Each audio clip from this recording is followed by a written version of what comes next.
Parte da oggi un'importante novità nella lotta all'abbandono indiscriminato dei rifiuti su tutto il territorio di Agrigento.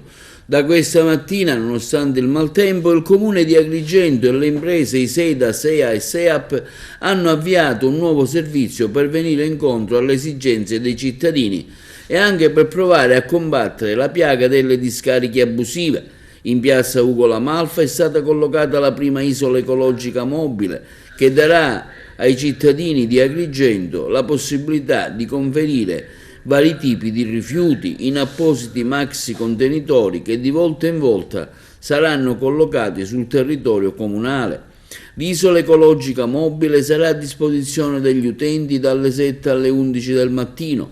Con la presenza di un operatore sarà possibile conferire farmaci scaduti, secco residuo, abiti usati, rifiuti elettronici e ingombranti, olio vegetale esausto, pile esauste, toner, plastica dura e sfalci di potatura.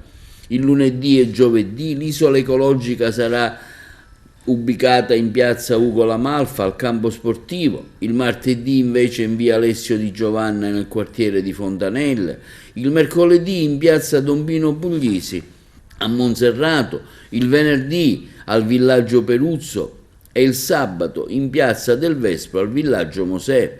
Un'altra importante novità partirà da domani e riguarda il cambio parziale del calendario del conferimento dei rifiuti. Cambia in sostanza il conferimento della plastica e dei metalli che fino ad ora erano stati fatti insieme nello stesso massello di colore giallo. Questa occorrerà differenziare.